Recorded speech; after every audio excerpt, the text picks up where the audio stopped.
Deixa eu trazer um pouquinho para vocês de bastidor de como o Lula toma essa decisão.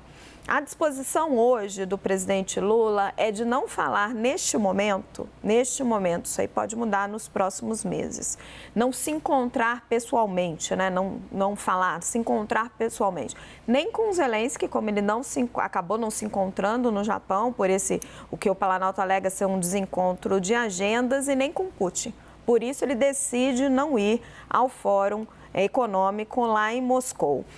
O entendimento hoje no Planalto é que nenhum dos dois lados estaria disposto ao diálogo, procurando a paz. Os dois lados estariam apostando numa contraofensiva, convencidos de que podem vencer a guerra. E Lula continua apostando nesse grupo que ele formou, né, com Indonésia e China, inclusive conversou com o presidente Xi Jinping, se não me engano, quarta-feira, por telefone, também sobre esse assunto, continua apostando na possível mediação com esse assunto. Fui recorrer também a analistas internacionais, diplomatas experientes que acompanham o assunto, e eles viram a movimentação de Lula como uma correção de rumo. Já que deu toda a confusão com o Zelensky, não conseguiu se encontrar com ele, porque postergou muito o encontro, também não fazia sentido se encontrar com Putin agora. Ia dar uma impressão muito forte do Brasil estar alinhado à Rússia. Agora, Lula deve sim se encontrar com Putin na reunião dos BRICS, que está prevista para acontecer em agosto, na África do Sul. Vamos para a análise? Joel, como que você enxerga essa questão? O Lula não quis ser descortês e rejeitou o convite por telefone. Que ligação que você faz com o que aconteceu no Japão com o Zelensky? Até aí, Raquel, ele está realmente mantendo uma certa isonomia, tratando de um equilíbrio os dois lados. Não me encontrei com o Zelensky, também não vou me encontrar com o Putin, né? A questão é que o encontro com o Zelensky era uma possibilidade de encontro no Japão, que acabou não acontecendo. Acho que houve uma má vontade de ambas as partes, como a gente viu ali no dia, mas o fato é que não aconteceu, tudo bem, também não é o fim do mundo. E agora, com o Putin, o que ele negou foi um encontro assim, muito mais formal, em que ele iria até a Rússia e ali conversaria de forma, inclusive, mais demorada com o chefe de Estado russo, que ele negou isso. Ótimo, para um país que quer manter uma posição de neutralidade, perfeito, está mantendo o tratamento igual. O problema é a África do Sul. A África do Sul, aí sim, vai ser uma situação totalmente simétrica ao que foi o Japão. Um encontro de chefes de Estado, na qual o Putin estará, e ali me parece inevitável, ainda mais que o Putin é parte dos BRICS, evidentemente, é inevitável que o Brasil converse. Então, mais uma vez, veja que coisa, mais uma vez, a gente tem o governo jurando e querendo ser neutro, mas pendendo mais para o lado da Rússia, falando mais com o Putin do que ele fala com o Zelensky. Vai se encontrar com o Putin numa outra nação, né? Não é o Japão com o Zelensky, é a África do Sul com o Putin. Então, vai acontecer aquilo que vinha acontecendo com as declarações dele também, em que ele dizia, não estou de nenhum dos dois lados, mas criava uma equivalência entre o invasor e o invadido. Essa equivalência, ok, ele acho que recebeu uma assessoria ali, ele corrigiu isso, ele já não vai mais tão longe. Mas a percepção continuou e estremeceu muito diversos contatos dele com outros chefes de Estado, isso, porque a maior parte do mundo democrático está a favor da Ucrânia, do país invadido. Simples assim, da democracia invadida por uma ditadura. O Lula ali já gerou um estremecimento. Aqui vai conversar com o Putin na África do Sul, eu acho quase inevitável. A não ser que ele tenha, o que obviamente não vai acontecer, a não ser que ele dissesse palavras duras para o Putin, é claro que não vai acontecer. Então é inevitável que, de novo, gere o mesmo estremecimento pelo mesmo motivo. Buscando a neutralidade, o Brasil parece que quase que naturalmente, espontaneamente, acaba pendendo mais para a Rússia. Yuri. Eu acho que quando veio essa história da possibilidade desse encontro acontecer na África do Sul, a Daniela Lima estava falando disso com o Lorival Santana e o Lorival colocou um ponto que é importante nessa equação toda, que é a informação de que Putin está, de fato, cogitando ir para a África do Sul, porque, vale lembrar, ele tem uma ordem de prisão do Tribunal Penal Internacional, que a Rússia não reconhece, mas a África do Sul reconhecia e, inclusive, fez uma série de movimentações para poder receber Vladimir Putin nessa agenda relacionada aos BRICS. Do ponto de vista agora do presidente Lula, de fato, seria todo, como o Joel colocou, seria um gesto assimétrico, né? Se fosse até a Rússia, num evento em território russo, encontrar diretamente Vladimir Putin. Vale lembrar que o ex-chanceler e hoje assessor especial da presidência, Celso Amorim, esteve com Putin e depois que essa informação veio a público, também foi até a Europa, a Ucrânia, para estar com Volodymyr Zelensky. Então, sempre esse equilíbrio, essa isonomia sempre é fundamental nesses gestos diplomáticos. A grande questão é a dificuldade do Brasil conseguir achar este equilíbrio, não este equilíbrio, mas achar um caminho que seja factível para suas pretensões, que é ser um player importante numa negociação real que possa colocar fim ao conflito. As condições para isso acontecer neste momento são muito improváveis, pelo que você, Raquel, colocou, da percepção de que há, do ponto de vista militar, ali no fronte de batalha, um momento que para a Ucrânia é uma possibilidade de reconquistar territórios que a Rússia invadiu e ocupou. A grande dificuldade do Brasil talvez tenha...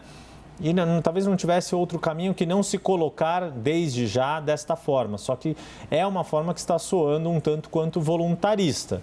Se lá no fim surgir um processo real, concreto de paz e que o Brasil tenha alguma participação, o governo brasileiro e principalmente o presidente Lula vão poder dizer que, olha, tá vendo? Deu frutos. Mas neste momento é uma aposta que soa muito mais retórica e ainda com alguma dificuldade de se visualizar, de vê-la se concretizando. E, Tainá, sabe o que me dá a sensação também nas conversas? É que um dos motivos para não ir para Moscou é deixar esse assunto morrer. Que esse assunto já trouxe um desgaste político enorme. Você tem essa mesma percepção quando você fala no Itamaraty e conversa com os diplomatas? Hoje mesmo eu fui bater essa informação com o Itamaraty para saber, olha, o que está por trás disso, né? Me conta aqui nos bastidores, vocês enxergam essa ligação com o que aconteceu com o Zelensky? Não, imagina, vocês estão dando muito palco para essa história, vocês imprensa, né? Isso daí já afilandou, eu ouvi esse assunto passado. Então, é dessa forma, né, que o entorno do presidente Lula nas questões internacionais tem tratado esse assunto, tentando abafar o que aconteceu no Japão. Agora, fato é que esse convite para o Lula ir para a Rússia veio quando o Sergei Lavrov estava aqui. Eu fiz a cobertura lá no Palácio da Alvorada, do encontro dos dois, quando ele apresentou, em nome do Putin, o convite para a ida de Lula à Rússia. Isso, pelo menos com as pessoas que eu converso ali, né, do Itamaraty, essas fontes me diziam já, não tem chance disso acontecer, o Lula não vai à Rússia, mas hoje me disseram, ele precisava responder a esse convite. Respondeu publicamente, perguntei, bom, mas por que fazer um tweet? Porque tinha que ser assim, né? Me parece que Lula também traz esse assunto de formar novamente esse time pela paz, né? Convidando ali outros países para tentar esquentar novamente esse tema que acabou sendo visto com muita desconfiança depois desses desencontros de agenda no Japão, e acredito que vai haver, pelas conversas que eu tenho com embaixadores, uma dificuldade dele voltar a se colocar como um protagonista pela mediação do conflito. Trago novamente a memória de que no Japão, o próprio a Dinamarca, né, pelo seu chanceler mesmo, se posicionou, colocou o Brasil na mesma categoria de outros países considerados não aliados da Ucrânia nesse conflito. Renata, correção de rumo, está deixando o assunto morrer, acha que nenhum dos dois lados quer a paz, todas essas razões juntas? Lula falou exatamente isso, quando se manifestou ali depois do G7, né, a imprensa, que havia um entendimento dele, do Itamaraty, diante das conversas, que nesse momento não havia uma disposição dos dois lados de querer sentar para discutir a paz. E diante disso, não era o momento. Em relação a esse gesto de Putin e ao encontro que eles devem ter, eu concordo, mas discordo um pouco do Joel no seguinte sentido. Lula fez um gesto a Kiev, né, ainda que tenha enviado, Celso Amorim enviou um interlocutor de peso do governo. Ele estava disposto a encontrar com Volodymyr Zelensky. Volodymyr Zelensky deu um bolo no governo brasileiro. Ainda que se falasse na questão da segurança, ainda que se falasse num prazo apertado, uma descortesia muito grande, do ponto de vista diplomático, algo bastante problemático.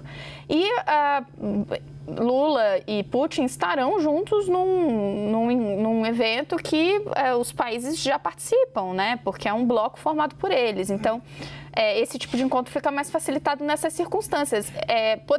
Poderíamos estar diante de uma tensão equânime se a Ucrânia não tivesse agido da forma como agiu no encontro do G7. Nesse caso específico, não me parece que tem ali uma disposição do governo de fazer uma coisa tendenciosa, porque Lula estava justamente querendo colocar para o mundo, se colocar para o mundo, especialmente para esses dois países, como uma pessoa numa condição de poder justamente mediar. Algo que ficou extremamente enfraquecido depois que Zelensky fez o que fez. Não apareceu e ainda zombou depois do desencontro entre eles. Então, nesse aspecto, acho que a gente pode sim colocar essa tendência do governo brasileiro, de Lula, porque é diferente as falas de Lula com os posicionamentos do Itamaraty em diversos fóruns. Mas essa tendência de Lula pró-Rússia com as primeiras declarações que ele deu em relação a isso, e depois ele foi ali também pressionado, também instado justamente a ter uma visão mais imparcial dessa história, ele foi reposicionando a sua fala. Nesse momento, eu acho que o desfecho que temos, ele acaba pró-Rússia, digamos, né? Ele acaba parecendo mais isso pelo movimento que foi feito pela Ucrânia. Olha, Renata, só brevemente aqui, né? Eu acho que o problema, você está colocando muito peso nesse ato do Zelensky, né, de não ter ido. Mas você não está vendo também que, primeiro, o Zelensky, que vinha pedindo reuniões, né? Não é meio estranho? Poxa, justo ele que pediu tantas reuniões, acabou não indo?